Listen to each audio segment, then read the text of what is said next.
I'm Abby. And I'm Macy. We're at Mardi Gras.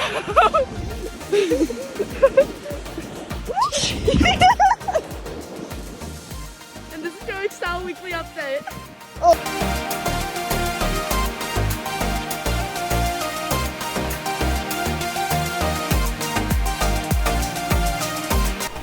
Thank you, girls. That looks like a ton of fun. Welcome to the Excel Weekly Update presented by Beeman Toyota for today, Friday, January 17th. We've just come off the Mardi Gras meet. We've got a lot to talk about there, but first, here's Coach Brennan.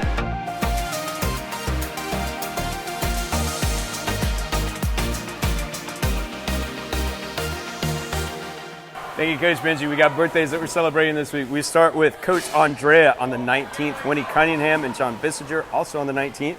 And then on the 20th, we have Ryder Smith and Camden Downs. And then on the 22nd, Kalani Lashbrook. Guys, to everyone celebrating this week, happy birthday. We have 3 announcements this week, and they all pertain to the championship meet season. The first is that we just learned a couple of minutes ago that sadly, the Swim Strong Jailand Championship meet has been canceled. Therefore, our choices for the national team are back to the NCSA meet.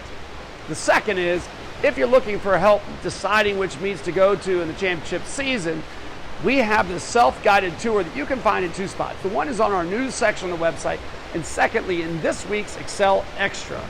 As we approach the championship meet season, we're likely to have practice adjustments as we get closer to those championship meets. So please make sure that you check the website and stay in touch with your own coaches for any site-specific practice adjustments.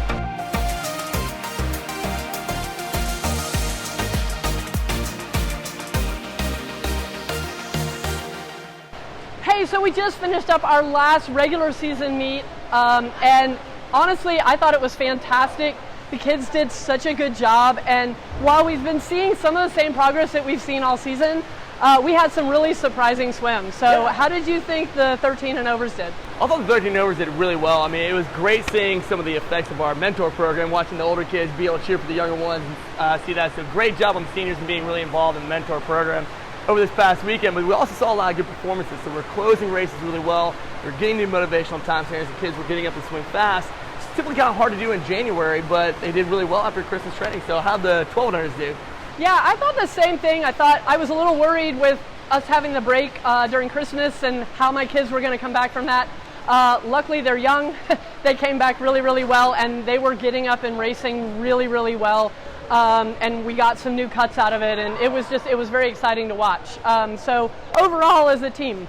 Yeah, no, it was really exciting. Like Coach Daun mentioned, the Brentwood site, we were close for a couple weeks because the pool had to get drained again. And Longview, I know we had some times out of the facility too. So the kids being out of training a little bit, they're still able to come back and have great performances, which is phenomenal. So we had 12 new Southeastern qualifiers, which is phenomenal. Then we had 6 brand new age group sectional qualifiers join the team too, and then we had 2 brand new NCSA junior national qualifiers. But we had 5 total new national cuts at the weekend, which is really exciting for January. So looking forward to the rest of the season. This is a great indication of where we're at. Thank you, Coach Daun. Thank you, Coach Steven. Man, that was a killer Mardi Gras meet. So now we turn our attention to the championship season. And for all the latest news and updates, everything happening at Excel Aquatics as we move into championship season, make sure you're following us on social media. If you're watching this video on YouTube, make sure you like it and subscribe it. Make sure you like us on Facebook. Make sure you follow us on Instagram, X, Threads, all of those social media outlets. We'll keep you updated. And now, Hattie B's Hot Tip.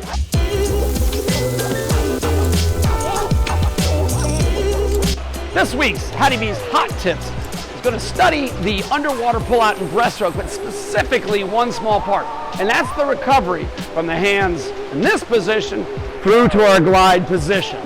We want to look at 2 things there. The first is the speed with which we do that. Just like every single stroke and breaststroke, we want to have fast hands, and we want to have fast hands because we want to make sure we're already in the glide position when the feet turn out to initiate that breaststroke kick.